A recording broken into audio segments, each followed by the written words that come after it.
saya mengundang narasumber yang keren-keren ini yang telah hadir di sini bersama kita. Di antaranya ada Yael Stefani dari BOPM Wacana. Nah, beliau adalah seorang jurnalis kampus dan yang akan membawa tentang perspektif pers mahasiswa mengenai beberapa pemberitaan-pemberitaan yang mengekspos korban atau ada hal-hal yang dipergunjingkan selama ini di dunia pers mahasiswa. Nah, kemudian kedua ada Kak Meleanda dari kompas.com. Beliau merupakan salah satu jurnalis perempuan favorit saya di Sumatera Utara ini. Ya karena beliau juga adalah anggota dari Forum Jurnalis Perempuan Indonesia. Nah, di mana di Forum Jurnalis Perempuan Indonesia itu konsen dengan isu-isu gender, kemudian perspektif perempuan dalam pemberitaan dan juga banyak ya gerakan-gerakan tulis-menulis ya yang dilaksanakan oleh FJPI, baik itu ke mahasiswa pers mahasiswa tersebut. Nah, kemudian ada Bang Maswan dari LBH Medan. Nah, jadi Bang Maswan, di sini kita akan berdiskusi secara kritis tentang bagaimana sih jeratan atau perlindungan hukum. Jeratan itu kan baik kepada penulis atau wartawan yang memberitakan berita-berita yang misalnya melanggar kode etik. Nah, kemudian bagaimana dengan korban yang dilindungi? Adakah pasal-pasal yang melindungi atau memayungi wadah bagi korban yang diberitakan atau yang diekspos apabila korban tersebut menuntut ya di dalam berita tersebut namanya diekspos, alamatnya diekspos dan lain-lain. Kemudian ada Kak Mutia Nauli, kebetulan beliau belum hadir di sini, namun sebentar lagi saya pastikan beliau akan hadir. Beliau adalah dosen psikolog USU dan profesi beliau juga adalah seorang psikolog.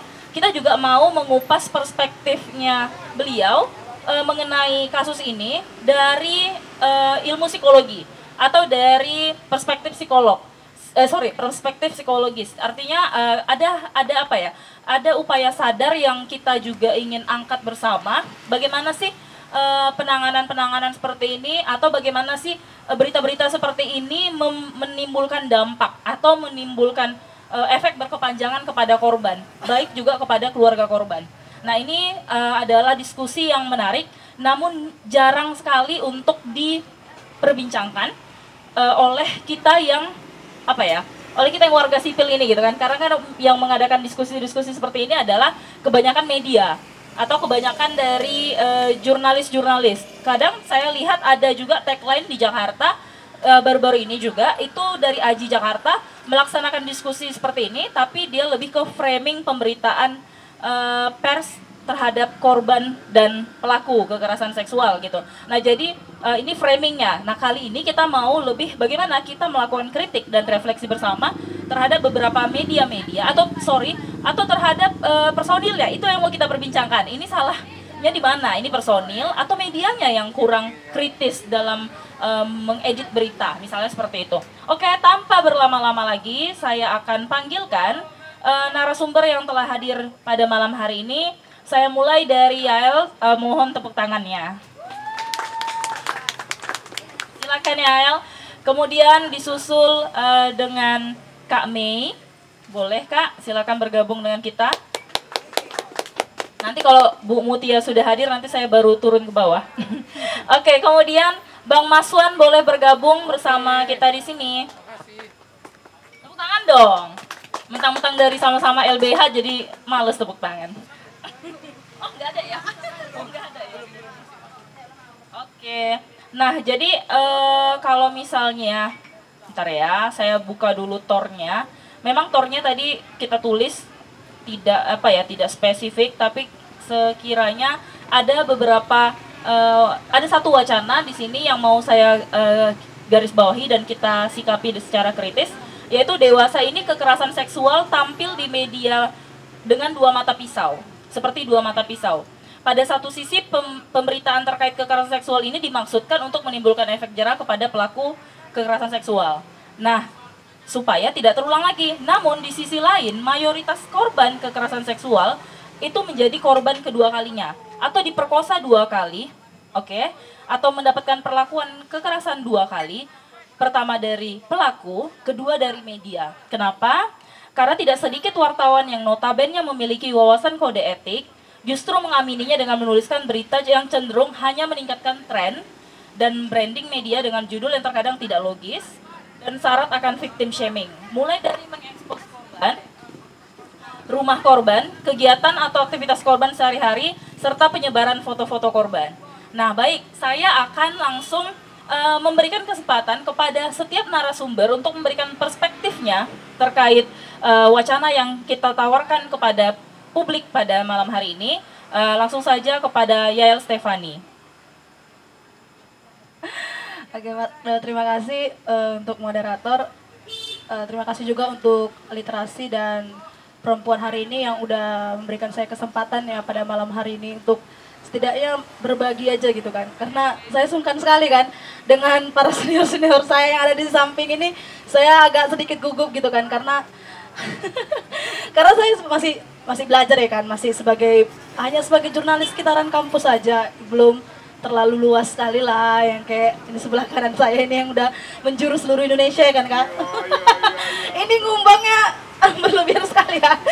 Ya jadi mungkin aku akan lebih banyak kayak misalnya kan di persma di Indonesia juga udah mulailah sering untuk mengangkat berita-berita soal kasus kekerasan seksual gitu.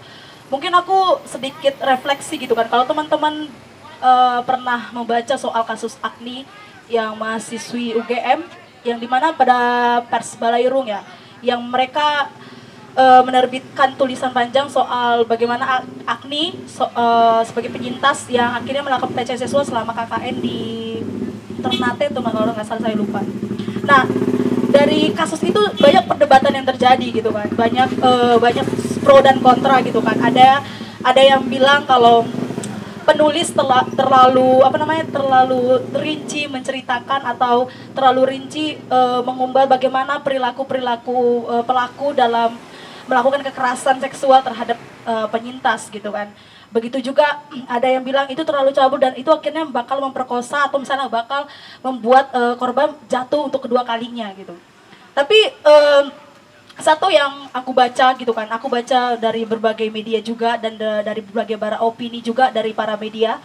Sebenarnya ini kan kalau soal kode etik jurnalistik udah diatur gitu kan, bahwa di pasal yang kelima, 6, pasal 4, 5, 8, 10 itu udah sangat dijelaskan bahwa wartawan tidak boleh membuat tulisan yang cabul, sadis gitu kan. Wartawan tidak boleh menyebutkan nama identitas korban gitu kan.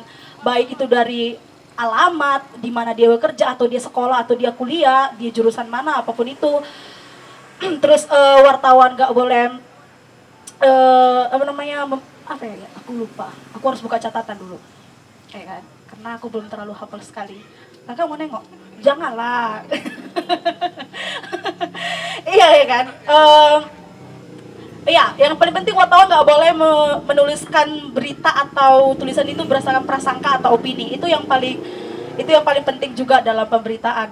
Nah, jadi di kasus Agni ini banyak simpang siur dan banyak pro dan kontra gitu kan. Dia penulisnya terlalu rinci menjelaskan bagaimana si penyintas itu dilecehkan gitu.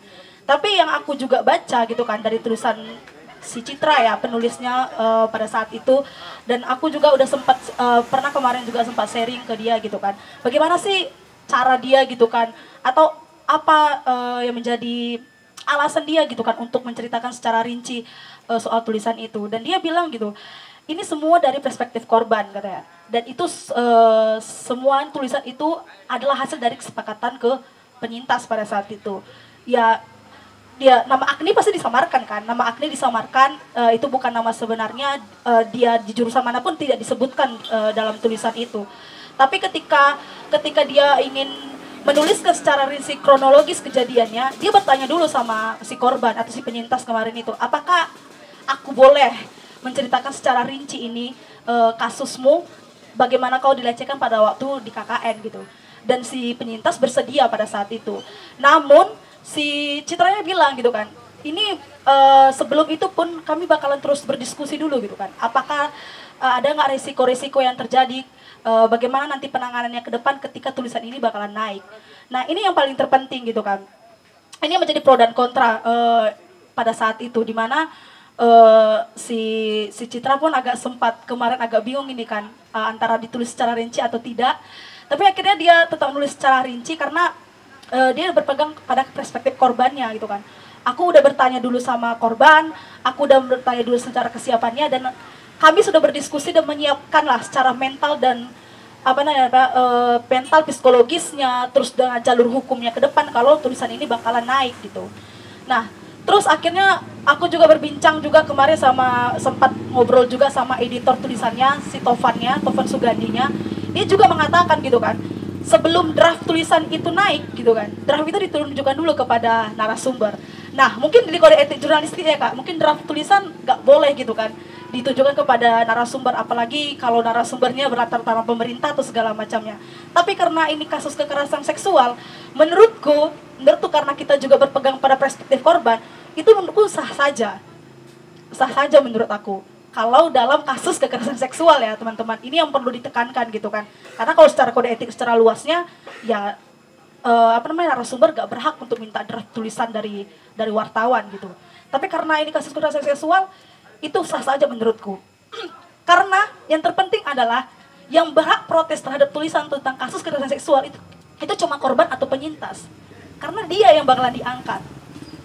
Itu yang aku akhirnya dapat dari pro dan kontranya tulisan kasus kekerasan seksual Agni itu. Akhirnya juga aku membaca lagi beberapa opini gitu kan.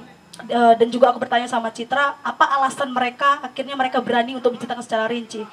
Jadi mereka ngutip dari seorang profesor hukum di New Zealand yang katakan bahwa aktivitas kekerasan seksual, kekerasan cabul atau kata-kata cabul itu mungkin memang masih tabu dalam perspektif orang Indonesia. Tapi ketika kita nuliskan itu di dalam tulisan hanya cuman kekerasan seksual, ini bakalan masih rancu gitu kan. Mungkin misalnya aku tulis mahasiswa USU mendapatkan kekerasan seksual dari dosen misalnya. Kekerasan